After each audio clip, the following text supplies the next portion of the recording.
Terima kasih saudara, Anda masih bersama kami. Sepasang suami istri ditemukan tewas tergeletak di tepi jalan Poros Pantura, Lamongan.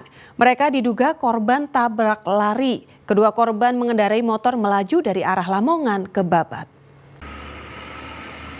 Korban diketahui bernama Mukarom dan istrinya Ria, warga desa Waruwetan, Kecamatan Pucuk, Lamongan. Keduanya diduga menjadi korban tabrak lari saat melaju mengendarai motor Matic warna putih nomor polisi S3101 CAM.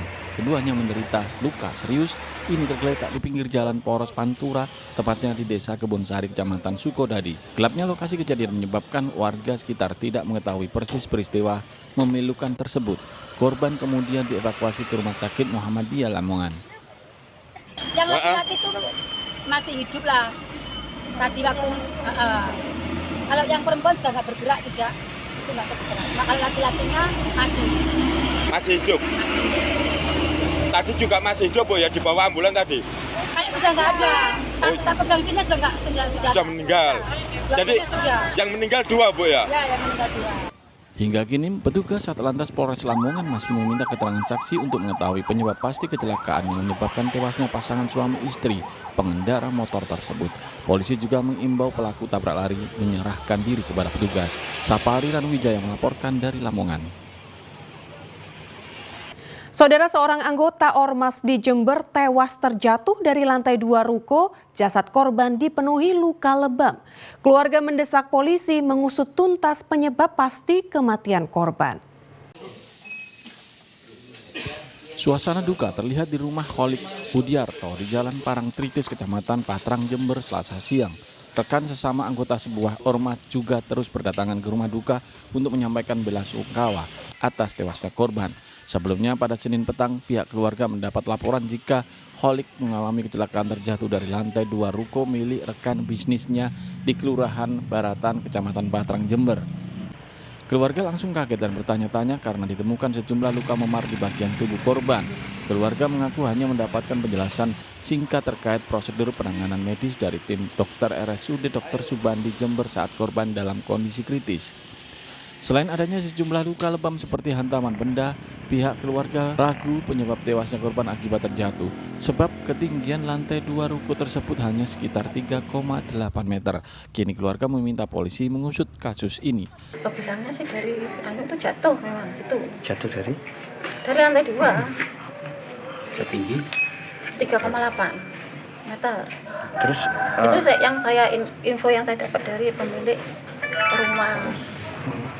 Itu. sempat melihat jenazahnya, Pak? Siapa? Saya nunggu begitu saya datang sampai beliau meninggal. Artinya secara fisik masih bisa sempat melihat gitu ya? Kalau beliau tidak bisa melihat, sudah mata terpejam ketika saya datang. Sementara itu polisi akan melakukan penyelidikan terkait kasus ini termasuk upaya pembongkaran makam jika keluarga menginginkan adanya autopsi. Tetap kita lakukan sesuai SOP kita, yaitu kita lakukan olah TKP dan lakukan penyelidikan terkait diduga seseorang yang meninggal karena terjatuh dari lantai 2. Ada kemungkinan untuk bisa digali kembali untuk diotopsi atau bagaimana? Betul, jadi kalau misalkan keluarga tidak untuk menuntut, nanti akan dilakukan penggalian makam. Sebelumnya korban pamit mendatangi lokasi kejadian untuk membahas proposal sebuah proyek dengan pemilik ruko sekaligus rekan bisnisnya. Tommy Iskandar melaporkan dari Jember. Saudara, polemik pencopotan Dekan Fakultas Kedokteran Universitas Airlangga FK UNER Surabaya berakhir. Rektor UNER Muhammad Nasih akhirnya membatalkan keputusan mencopot Dekan FK UNER. Polemik pencopotan Dekan Fakultas Kedokteran atau FK UNER Surabaya Profesor Budi Santoso atau yang lebih dikenal dengan Prof. Bus kini berakhir, ditandai dengan pelukan dan saling berjabat tangan antara para guru besar dan sivitas FK UNER. Usai melaksanakan ibadah sholat di Masjid Kampus C UNER Selasa sore. Meski telah berakhir, Rektor UNER Muhammad Nasih enggan memberikan penjelasan penyebab maupun dasar pencopotan Profesor Bus Rektor UNER meminta permasalahan tersebut tidak perlu diungkit lagi atau diperpanjang. Muhammad Nasih memastikan mengembalikan jabatan Prof. Bus dan mulai hari Rabu kembali menjabat Dekan FK UNER. Semua sudah oke, Prof. Bus sudah menyampaikan suratnya pada kami, sudah kami baca, dan kemudian beliau sudah kita angkat kembali menjadi Dekan Fakultas Kedokteran. Mulai kapan sampai kapan nanti masa jabatannya? Ya mestinya hari ini, tapi kan hari ini udah sore ya. SK-nya dicabut atau gimana, Bro? Ya? SK-nya dicabut atau bagaimana? Wah, itu nanti soal administratif saya nggak terlalu nanti bagian hukum yang akan banyak berbicara soal itu. Tapi yang penting mulai besok pagi beliau sudah ngantor kembali.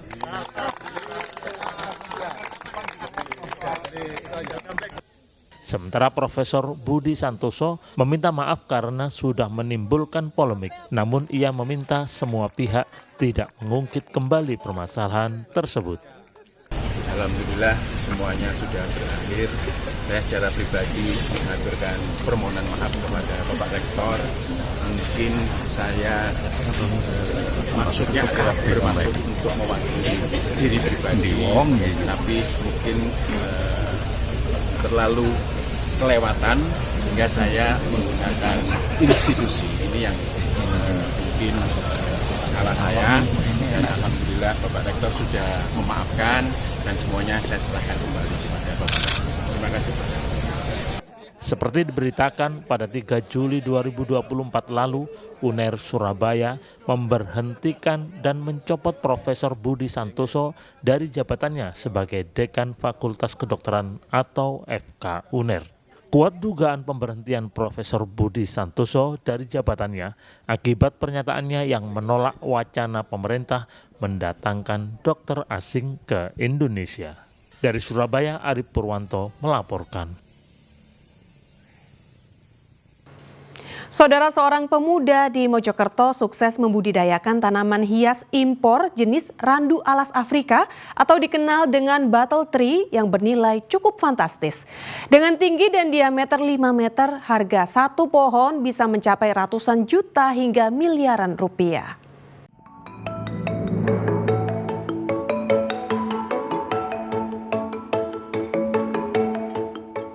Bagi para pecinta atau pehobi tanaman hias, tentu tak asing dengan pohon raksasa yang satu ini. Menjulang tinggi, berbatang besar, dan berbentuk menyerupai botol. Kebanyakan orang menyebutnya pohon randu alas Afrika. Namun kalangan pehobi mengenalnya dengan battle tree atau juga chlorisia. Pohon jenis ini biasa tumbuh di daerah beriklim tropis. Di Desa Gebongan, Kecamatan Gedek, Kabupaten Mojokerto, tanaman hias yang memiliki harga cukup fantastis tersebut sukses dibudidayakan oleh Alvin Alfiansah, pemuda berusia 27 tahun.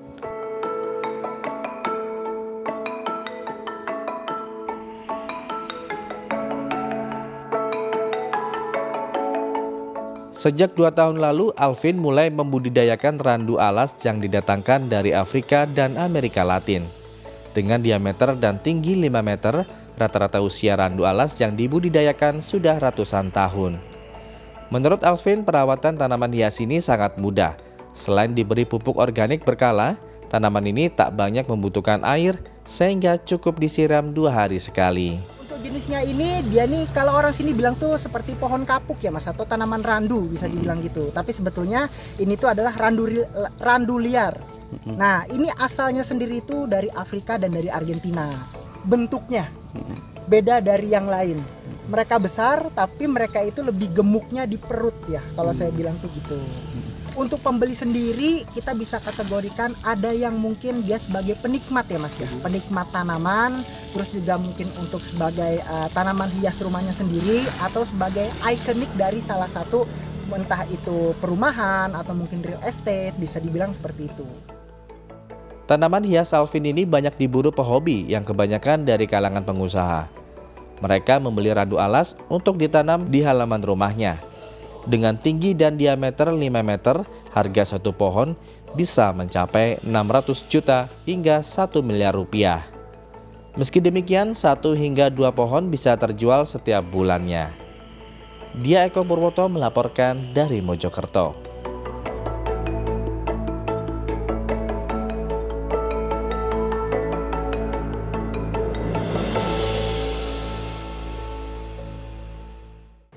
Saudara, jika Anda bosan dengan wahana wisata pada umumnya, menelusuri jejak warisan bangsa Belgia di pinggiran kota Jember mungkin bisa jadi pilihan asik berwisata.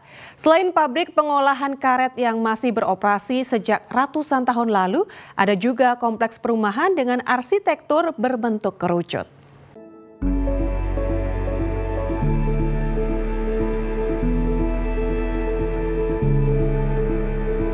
Destinasi wisata unik dan mengandung unsur sejarah ini berada di perkampungan terpencil Desa Harjomulyo, Kecamatan Silo, Jember. Jauh dari keramaian kota, ada sebuah kampung yang suasananya mirip era kependudukan kolonial ratusan tahun lalu. Di sini ada komplek perumahan dengan arsitektur unik berbentuk kerucut. Meski beberapa atap sudah mulai lapuk, namun kondisi sebagian besar bangunan relatif masih terjaga. Di antaranya, pilar bangunan terbuat dari batu.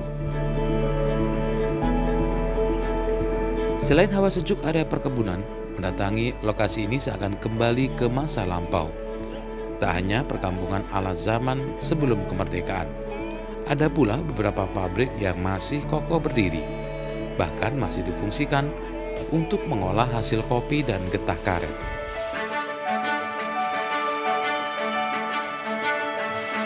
Secara histori, sederet bangunan tersebut merupakan peninggalan bangsa Belgia yang pernah datang ke Indonesia sekitar tahun 1928 silam. Sisa peninggalan bangsa sekutu Belanda itu kemudian beralih ke tangan Indonesia dan kini dalam pengelolaan perusahaan daerah perkebunan atau PDP Afdeling Sumberwadung. Saya rumah di kota ya, saya di rumah kota itu hawanya biasanya itu panas, hiruk pikuk. Kalau di sini itu enak, pokok adem, nyaman gitu. Apa saja yang bisa dilihat, Bu? Tadi ditunjukkan dan dilihatkan proses pembuatan kopi dan karet di pabrik. Terus sempat melewati perumahan, Bu? Iya, tadi lewat di sana. Saya beberapa kali lewat rumah perumahan yang ada di bawahnya pabrik itu tadi, yang bentuknya rumahnya kayak bangunan Belgia. Sejarah kebun Sumberwadung ini dulu peninggalan pemerintah Belgia. Jadi karena ditinggalkan oleh pemiliknya pada tahun 1969, kepemilikannya dikuasai oleh pemerintah Kabupaten Jember. Yang sekarang berubah menjadi nama Perumda Perkebunan Kahyangan Jember.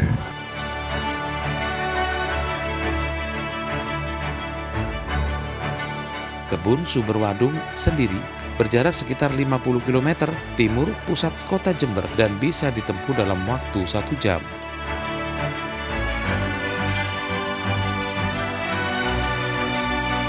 Mengunjungi tempat ini semakin meninggalkan cerita berbeda ketika menikmati sajian kuliner pedesaan dengan bandrol hanya Rp20.000 per porsi. Bagaimana? Anda tertarik mengunjunginya? Tommy Iskandar melaporkan dari Jember.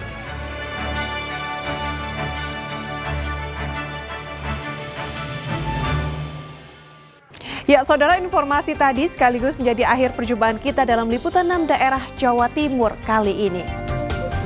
Atas nama seluruh kru yang bertugas, saya Madari Sasmita mengucapkan terima kasih atas perhatian Anda. Selamat beraktivitas dan salam SCTV.